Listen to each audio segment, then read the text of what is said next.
Hello again. In this video we're going to look at Newton's laws very quickly. I'm just sort of going to gloss over them but get to the guts of the matter.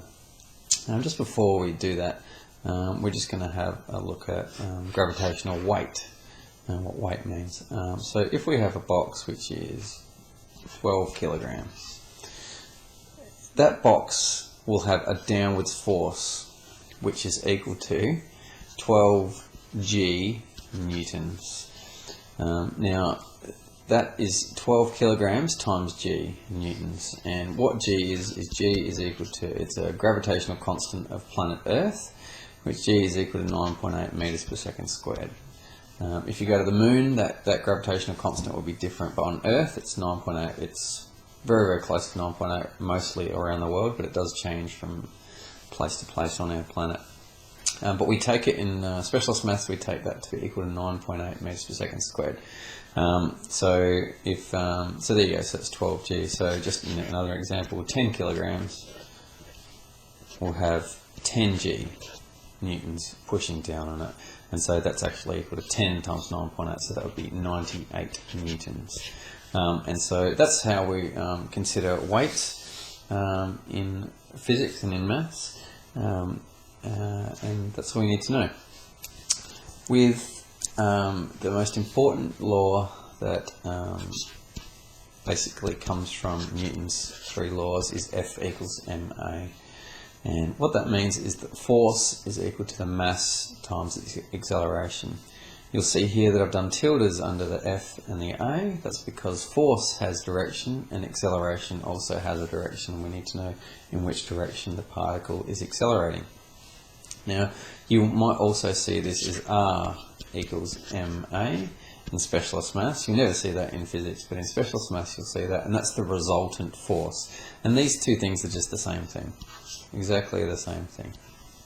So don't get too worried about it, but it's more specific in specialist maths because it's the resultant force. In other words, you need to add all the forces up together that are acting on a particular particle, and that is equal to its mass and times acceleration.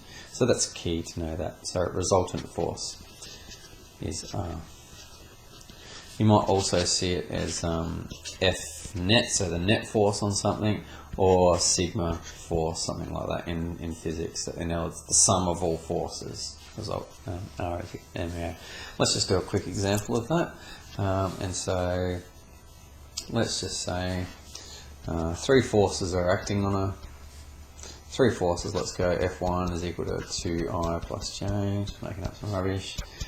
Second force is equal to negative I plus J.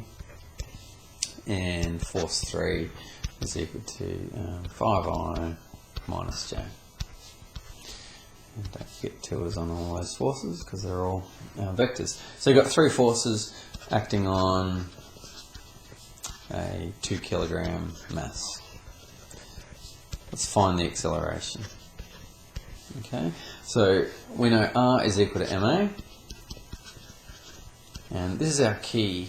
And the reason it's key, what it does is it connects the forces acting on a particle to its acceleration. So if we know its acceleration, we can find out what the force is, and vice versa. It's the key link between force and motion. So let's look at this. Let's find out what our resultant force is, and we just need to add our resultant forces together. So we have 2I plus J minus I plus J plus 5I minus J. So we're just adding those three forces together is equal to mass times acceleration. Our mass is 2 and acceleration is unknown, so that's what we're trying to find. Let's add them all up. We've got 2I minus I, so that's I plus 5I, so that's 6I. We've got plus J, plus that's 2J, so that's just plus J is equal to 2A. Divide by 2, and so we get 3I plus half J. And so that's my acceleration. The acceleration vector is 3 in the horizontal and half, so we get some acceleration in sort of that direction. And so that's basically how that equation works. So that's R equals ma.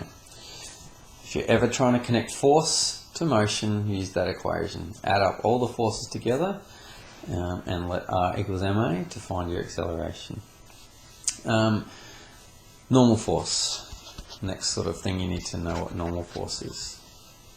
Whenever you have some sort of surface and an object sitting on a surface, then what we have, let's go 10 kilograms. We have a downwards force of 10g. We already know that. Now, because it's not moving, remember we've got R equals ma. Now, if that object is not moving in the up and down direction, then the acceleration is 0. So that must mean that the resultant force is equal to 0. What that means is that the upwards force, there must be some upwards force which is keeping that 10 kilograms in place. So there must be an upwards force of something that is equal to what is being pushed down. So a 10g force being pushed up, if it's not moving. We'll come back to that in a second. Now, what we call this force, where a surface pushes against the gravitational force pushing down, we call that the normal force. And so anytime something's sitting on a surface, on a table, or you're standing in an elevator or whatever it is, the floor of the elevator or the table that's holding the book is pushing up against gravity. It's holding up. And again, if it's not moving, then that normal force is just simply equal to whatever the downwards force is. And it's something that people find a little tricky to understand. But once you do understand normal force, it makes all physics much easier. And the best way to describe this situation is by looking at the elevator question. So it's a classic question where you have an elevator. And so let's go with this elevator, and we've got some dude in our elevator. Let's say that he weighs 50 kilograms. Okay, so we've got mass is equal to 50 kilograms. And we just want to look at what the normal force is in 3 different situations. So we want to calculate the normal force when, firstly, when the elevator is not moving. Not moving. For part B, we'll look at it when the elevator moves up, just to quickly, with an acceleration of 2 meters per second squared. Okay, so it's going to go up. And lastly, let's have a look at what happens when the elevator is moving down with an acceleration of 2 meters per second squared. Okay, so we're going to look at those 3 situations, and just so you can, this will perhaps help you understand what normal force is and sort of how it works. So, firstly, the elevator is not moving. Because it's not moving, we have a resultant force is equal to ma, right? 0 acceleration, so that means that R is equal to 0. Okay, so we have no resultant force. That means whatever is pushing down is also equal to what is pushing up. So look at the first situation, so I'll just draw it again. Standing in our elevator, what is the downwards force? Well, the downwards force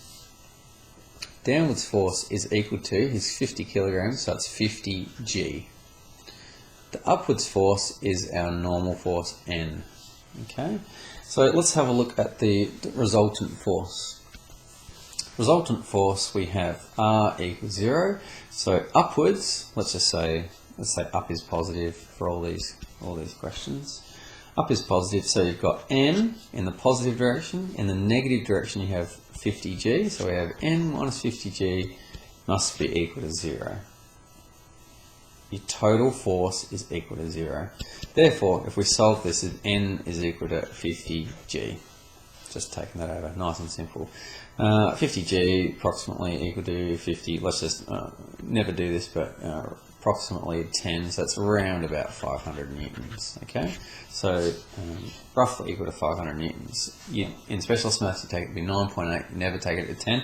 In physics, they just go 10's close enough, but here just roughly equal to 500. Let's have a look now at what happens when the elevator is going up. So we've got a dude inside the elevator. We've got force going down, and that's again 50g. and we've got a force going up, and that's the normal force. We don't know what it is. So let's have a look at our situation. We have R equals ma. Okay, so let's have a look at our resultant force. In the positive direction, we have N. In the negative direction, we have 50G pulling down. And that's equal to ma, which is equal to 50A. Oh, hang on, we know A. Our acceleration in the positive direction is 2, and so that's ma, so 50 times 2. Therefore, we can solve for n. N equals 50 times 2, which is 100, plus 50G. Okay, we set up here 50G as approximately 500. So the normal force here is 600 newtons, roughly. 600 newtons. So let's just think about that. The floor, in this case, is pushing up on the person in the elevator more than in the first question. And if you think about that, if you're sitting in an elevator and it accelerates upwards, you can feel the floor pushing on your legs just as your legs are pushing down. And so that sort of makes sense if you can imagine yourself in an elevator that's going up, it's pushing harder against you. That makes sense. Let's just do the last example, and hopefully you can see how this normal force is sort of working. Again, we've got a normal force going upwards. Downwards we have 50G, so nothing has changed, but it's just the acceleration that's changed. So we've got R equals ma.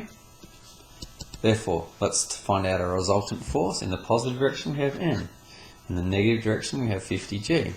And that's equal to mass, 50, times the acceleration. In this case, the acceleration is down 2, and so we have in the negative direction we have 2.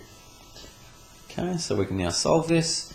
N is equal to 50 times negative 2 is negative 100 plus 50G. We said 50G is roughly 500, so that's roughly equal to 500 minus 100 is 400 newtons.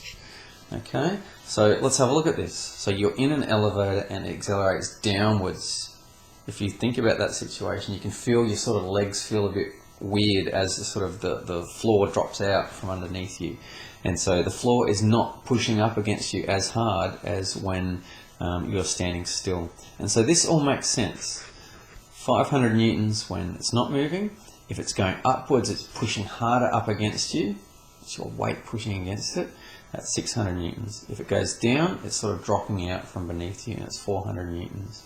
And so this is a really clear example of how normal force works and how this formula works really, really well to describe the connection between force, the resultant force, and acceleration.